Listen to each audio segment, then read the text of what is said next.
Through unyielding faith and regimented discipline, few feats will ever be beyond your reach.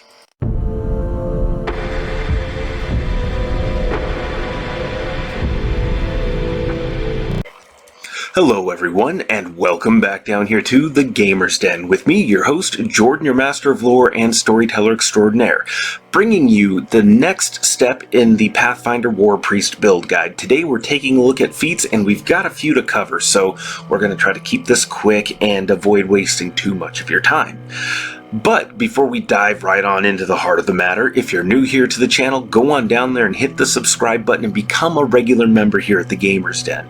Or, if you've already joined such a storied and historic alumni, then go on down there and hit like and share the video far and wide to spread the good word about the Gamer's Den. Now, with all of my self-aggrandizing and promotion out of the way, feats. To begin with, at first level, we're making an interesting choice. We're taking Endurance. You will gain a +4 bonus on various Constitution and Fortitude saving throw checks, such as those related to forced marches, or having to swim for extended periods of time, or holding your breath. And you will face no penalties for sleeping in light or medium armor. Handy enough in and of itself, but not an incredibly great feat. It's not bad either, though. It's the first step in unlocking a very important chain.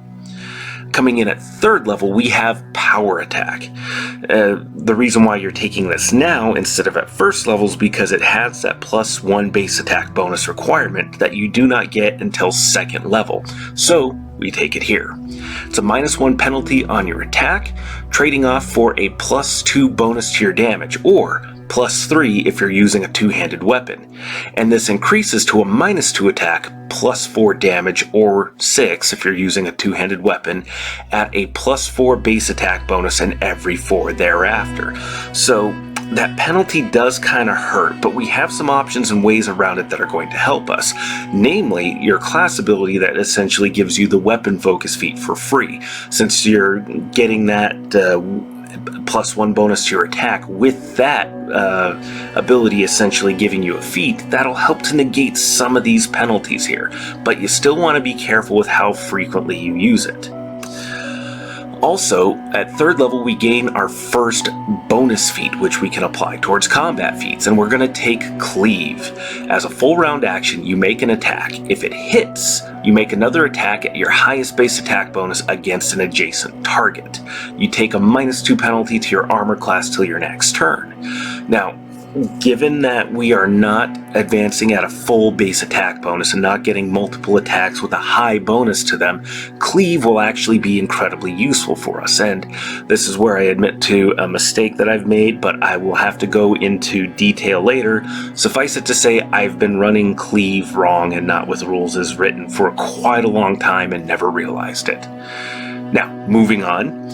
At 5th level, we have Die Hard. Now, this is where Endurance gets to be a bit more useful at going along in this chain. When your hit points are drops below 0 and you are not dead, you stabilize and act as if you are disabled and are staggered as well. You can take a move action without causing further injury, but standard actions and some swift actions will cause 1 point of damage to you. If your negative hit point total matches your Constitution score or exceeds it, you die. So this gives you more time to act, and why this this feat is much more useful for us and better than it would be for other builds is that you can heal yourself. You can heal yourself and keep things going, and keep yourself going without too terribly much in the way of risk. So this is a great spell for us feat for us to have. And then after that, coming in at 6th level for our next bonus feat, we're going to take Weapon Specialization. The weapon you selected for weapon focus gains a +2 damage bonus. This helps just to boost your offensive capabilities that much more, on top of the spell casting and the enhanced weapon abilities and the sacred weapon bonuses that we're getting. Then for 7th level, we get Quicken Blessing.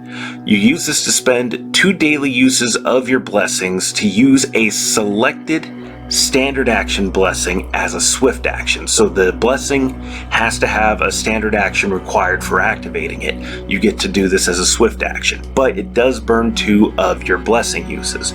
So definitely want to plan it out, but by this point you should have an idea of what is going to be most useful for you and which ones you want to be faster. And then at 9th level we have Deathless Initiate. You're not staggered while using the Die Hard feat, but taking a move and standard action or a full round action will take 1 hit point from you. You also gain a +2 bonus on your attack and damage rolls, so Deathless Initiate does a lot to really play into that feat chain I was talking about earlier with Endurance and Die Hard. This makes that line much more useful, and it's definitely fitting for a Warpriest to have. Then going on from there, at 9th level for the bonus feat, we take Vital Strike. You make 1 attack at your highest attack bonus, and you roll the weapon damage dice twice before adding in other sources such as strength, weapon abilities, etc. The extra dice are not multiplied on a crit, but your regular die roll and all the other damage sources that you can stack together are, if they're normally allowed. So this is also useful for us because given that we are not having that full rapid base attack bonus, our second attack is not going to have as high a chance of hitting. And if you're attacking a target that you're not sure you're going to reliably hit, you may as well make the attack with your highest attack bonus and try to get that extra damage out this way. Then for 11th level, we take Divine Interference, and this is a really, really good one. As an immediate action, you sacrifice a divine spell slot to make an enemy reroll an attack that strikes an ally within 30 feet, and this includes yourself. The second roll takes a penalty equal to the level of the spell you sacrifice. You can't use this ability on the same target twice in one day, meaning you're going to want to save this for critical hits.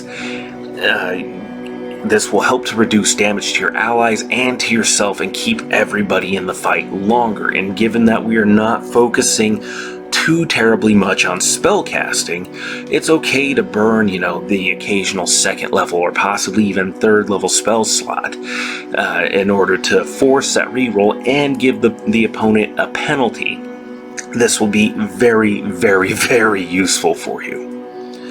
Then for 12th level, as your bonus feat, you're going to take Heroic Defiance.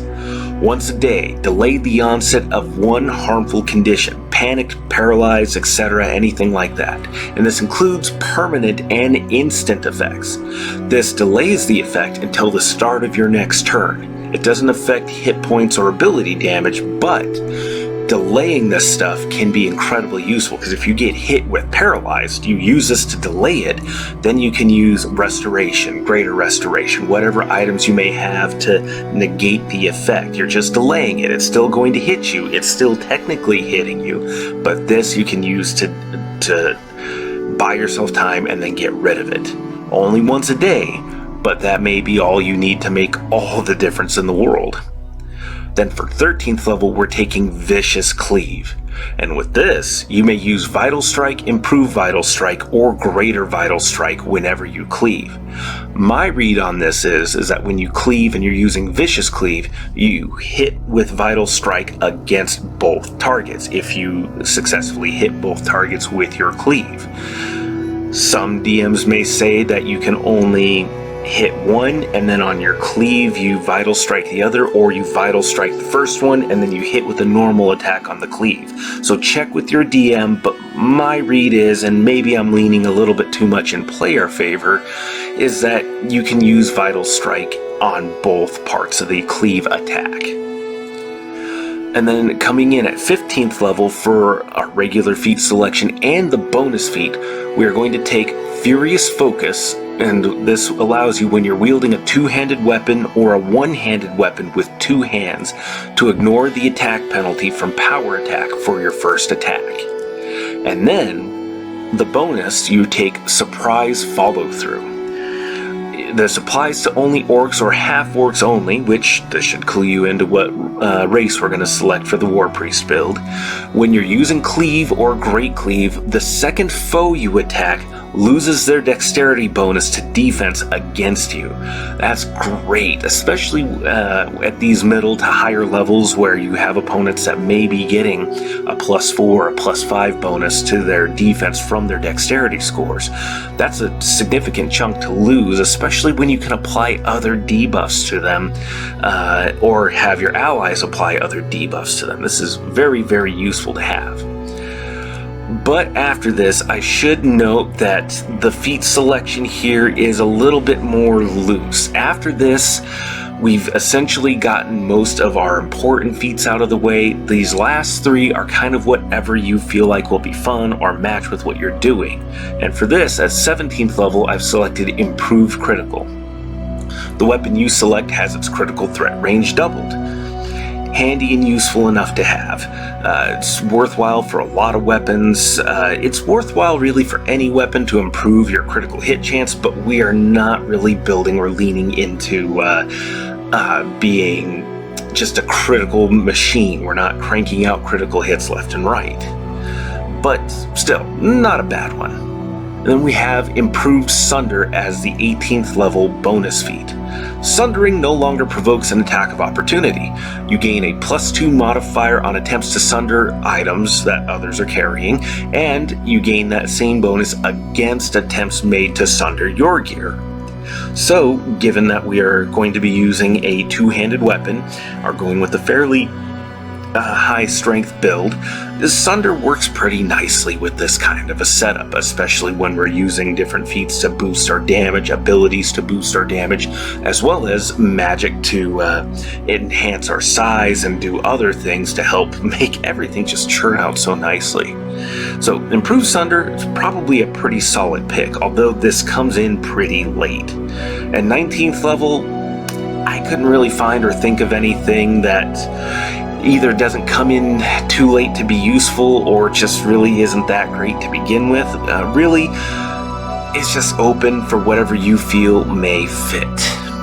And as always, take this guide with just a grain of salt here. The feat selection as I've laid it out here, this kind of plays into either going down feat chains and selecting feats when you meet the requirements for them, but there's always some room to play around with things and move different feats to different level selections. But what do you think? Go on down to the comments below and let me know if I've completely missed the mark here, or if you think I've put together something especially spicy to bring to the table. And if you have the time, go on down there, hit the like button or dislike, and we'll engage in the discussion down below. And remember, if you're new here to the channel, go on down there and hit the subscribe button, and if you're already a regular member, go on and share the video far and wide and spread the word about the Gamer's Den. But with all that said, I've been your host, Jordan, your Master of Lore and Storyteller Extraordinaire. Thank you all so very much for your time, and you will have yourselves a good night.